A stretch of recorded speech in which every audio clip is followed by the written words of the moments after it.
ओम श्री परमात्माय नमः। गीता पहला अध्याय। धृतराष्ट्र बोले, हे संजय, धर्म भूमि कुरुक्षेत्र में इकट्ठे हुए युद्ध की इच्छा वाले मेरे और पांडु के पुत्रों ने क्या किया? इस पर संजय बोले, उस समय राजा दुर्योधन ने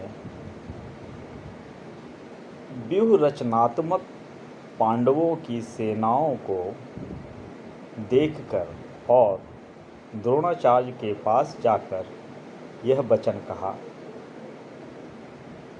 हे आचार्य, आपके बुद्धिमान शिष्य द्रुपद पुत्र धृष्टद्युम्न द्वारा व्यूहाकार खड़ी की गई पांडु पुत्रों की इस बड़ी भारी सेना को देखिए। इस सेना में बड़े बड़े धनुषों वाले युद्ध में भीम और अर्जुन के समान बहुत से शूरवीर हैं, जैसे सात्यकी और विराट तथा महारथी राजा द्रुपद और धृष्टकेतु, चेकितान तथा बलवान काशीराज, पुरुजित, कुंतीभोज और मनुष्यों में श्रेष्ठ सैव्य और पराक्रमी युधामन्यु तथा बलवान उत्मौजा, सुभद्रा पुत्र अभिमन्यु और द्रौपदी के पांचों पुत्र, ये सभी महारथी हैं। हे ब्राह्मण श्रेष्ठ, हमारे पक्ष में भी जो प्रधान हैं उनको आप समझ लीजिए। आपके जानने के लिए मेरी सेना के जो सेनापति हैं उनको कहता हूँ। एक तो स्वयं आप और पितामह भीष्म तथा कर्ण और संग्राम विजयी कृपाचार्य तथा वैसे ही अश्वत्थामा, विकर्ण और सोमदत्त का पुत्र भूरिश्रवा तथा और भी बहुत से शूरवीर अनेक प्रकार के शस्त्र अस्त्रों से युक्त, मेरे लिए जीवन की आशाओं को त्यागने वाले सब के सब युद्ध में चतुर हैं। भीष्म पितामह द्वारा रक्षित हमारी वह सेना सब प्रकार से अजेय है और भीम द्वारा रक्षित इन लोगों की यह सेना जीतने में सुगम है। इसलिए सब मोर्चों पर अपनी अपनी जगह स्थित रहते हुए आप लोग सब के सब ही निसंदेह भीष्म पितामह की ही सब ओर से रक्षा करें। इस प्रकार द्रोणाचार्य से कहते हुए दुर्योधन के वचनों को सुनकर कौरवों में वृद्ध बड़े प्रतापी पितामह भीष्म ने उस दुर्योधन के हृदय में हर्ष उत्पन्न करते हुए उच्च स्वर से सिंह की नाद के समान गरज कर शंख बजाया। उसके उपरांत शंख और नगारे तथा ढोल, मृदंग और नृसिंह आदि बाजे एक साथ ही बजे। उनका यह शब्द बड़ा भयंकर हुआ। उसके अनंतर सफ़ेद घोड़ों से युक्त उत्तम रथ में बैठे हुए श्री कृष्ण महाराज और अर्जुन ने भी अलौकिक शंख बजाए। उनमें श्री कृष्ण महाराज ने पांचजन नामक शंख और अर्जुन ने देवदत्त नाम शंख बजाया। भयानक कर्म वाले भीमसेन ने पौंड्रक नामक महाशंख बजाया। कुंती पुत्र राजा युधिष्ठिर ने अनंत विजय नामक शंख और नकुल तथा सहदेव ने सुघोष और मणिपुष्पक नाम वाले शंख बजाए। श्रेष्ठ धनुष वाले काशीराज और महारथी शिखंडी और धृष्टद्युम्न तथा राजा विराट और अजेय सात्विक तथा राजा द्रुपद और द्रौपदी के 5 पुत्र और बड़ी भुजाओं वाले सुभद्रा पुत्र अभिमन्यु, इन सब ने हे राजन अलग अलग शंख बजाए और उस भयानक शब्द ने आकाश और पृथ्वी को भी शब्दयमान करते हुए धृतराष्ट्र पुत्रों के हृदय विदीर्ण कर दिए। हे राजन, उसके उपरांत कपिध्वज अर्जुन ने खड़े हुए धृतराष्ट्र पुत्रों को देखकर उस शस्त्र चलने की तैयारी के समय धनुष उठाकर ऋषिकेश श्री कृष्ण महाराज से यह वचन कहा, हे अच्युतानंद, मेरे रथ को दोनों सेनाओं के बीच में खड़ा करिए, जब तक मैं इन स्थिति में स्थित हुए युद्ध की कामनाओं वालों को अच्छी तरह देख लूं कि इस युद्ध रूप में व्यापार में मुझे किन किन के साथ युद्ध करने योग्य हैं। दुर्बुद्धि दुर्योधन का युद्ध में कल्याण चाहने वाले जो ये राजा लोग इस सेना में आए हैं, उन युद्ध करने वालों को मैं देखूंगा। संजय बोले, हे राजन, अर्जुन द्वारा इस प्रकार कहे हुए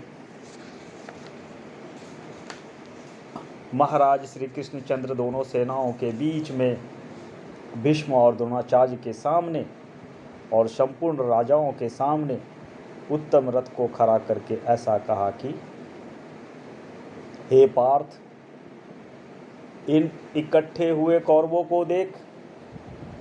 उसके उपरांत पृथापुत्र अर्जुन ने उन दोनों ही सेनाओं में स्थित हुए पिता के भाइयों को, पितामह को, आचार्यों को, मामाओं को, भाइयों को, पुत्रों को, पौत्रों को तथा मित्रों को, ससुरों को, सुहृदय को भी देखा।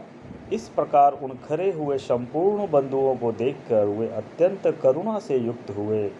कुंती पुत्र अर्जुन शोक करते हुए यह बोले, हे कृष्ण, इस युद्ध की इच्छा वाले खड़े हुए स्वजन समुदाय को देखकर मेरे अंग शिथिल हुए जाते हैं और मुख भी सूखा जाता है और मेरे शरीर में कंप तथा रोमांच होता है तथा हाथ से गांडीव धनुष गिरता है और त्वचा भी बहुत जलती है तथा मेरा मन भ्रमित सा हो रहा है, इसलिए मैं खड़ा रहने में भी समर्थ नहीं हूँ। हे केशव, लक्षणों के भी विपरीत ही देखता हूँ तथा युद्ध में अपने कुल को मारकर कल्याण भी नहीं देखता। हे कृष्ण, मैं विजय नहीं चाहता और राज्य तथा सुखों को भी नहीं चाहता। हे गोविंद, हमें राज्यों से क्या प्रयोजन है अथवा भोगों से और जीवन से भी क्या प्रयोजन है, क्योंकि हमें जिनके लिए राज्य, भोग और सुखाधिक इच्छित है, वही यह सब धन और जीवन की आशाओं को त्याग कर युद्ध में खड़े हैं, जो कि गुरुजन, ताऊ, चाचे, लड़के और वैसे ही दादा, मामा, ससुर, पोते, साले तथा और भी संबंधी लोग हैं। इसलिए हे मधुसूदन, मुझे मारने पर भी अथवा तीनों लोक के राज्य के लिए भी मैं इन सब को मारना नहीं चाहता। फिर पृथ्वी के लिए तो कहना ही क्या। हे जनार्दन, धृतराष्ट्र के पुत्रों को मारकर भी हमें क्या प्रसन्नता होगी। इन अतिताइयों को मारकर तो हमें पाप ही लगेगा। इससे हे माधव, अपने बांधव धृतराष्ट्र के पुत्रों को मारने के लिए हम योग्य नहीं हैं, क्योंकि अपने कुटुंबों को मारकर हम कैसे सुखी होंगे। यद्यपि लोभ से भ्रष्टचित हुए ये लोग कुल के नाशकृत दोष को और मित्रों को साथ विरोध करने में पाप नहीं देखते हैं, परंतु हे जनार्दन, कुल के नाश करने से होते हुए दोष को जानने वाले हम लोगों को इस पाप से हटने के लिए क्यों नहीं विचार करना चाहिए। क्योंकि कुल के नाश होने से सनातन कुल धर्म नष्ट हो जाता है। धर्म के नाश होने से संपूर्ण कुल का पाप भी बहुत दबा लेता है। तथा हे कृष्ण, पाप के अधिक बढ़ जाने से कुल की स्त्रियां दूषित हो जाती है और हे वार्ष्णेय, स्त्रियों के दूषित होने पर वर्ण संकर उत्पन्न होता है और यह वर्ण संकर कुल धातियों की और कुल को नरक में ले जाने के लिए ही होता है। लोप हुए पिंड और जल की क्रिया वाले इनके पितर लोग भी गिर जाते हैं और इन वर्ण संकर कारक दोषों से कुल घातियों के सनातन कुल धर्म और जाति धर्म नष्ट हो जाते हैं। तथा हे जनार्दन, नष्ट हुए कुल धर्म वाले मनुष्यों का अनंत काल तक नरक में वास होता है, ऐसा हमने सुना है। अहो, शोक है कि हम लोग बुद्धिमान होकर भी महान पाप करने को तैयार हुए हैं, जो कि राज्य और सुख के लोभ से अपने कुल को मारने के लिए उद्यत हुए हैं। यदि मुझ शस्त्र रहित न सामना करने वाले को शस्त्रधारी धृतराष्ट्र के पुत्र रण में मारे तो वह मारना भी मेरे लिए अति कल्याणकारी होगा। संजय बोले, रणभूमि में शोक से उद्विग्न मन वाले अर्जुन इस प्रकार कहकर बाण सहित धनुष को त्याग कर रथ के पिछले भाग में बैठ गए। गीता अध्याय प्रथम में हम पाते हैं कि कैसे अर्जुन विचलित हो जाते हैं अपने लोगों के खिलाफ युद्ध के लिए। वह नहीं चाहते कि यह युद्ध होए, क्योंकि अपनों को मारकर हमें क्या सुख की अनुभूति होगी, ऐसा प्रश्न वह श्री कृष्ण से करते हैं और मन में एक ग्लानि लेके वह रथ के पीछे बैठ जाते हैं। जय श्री कृष्ण, जय श्री कृष्ण, जय श्री कृष्ण।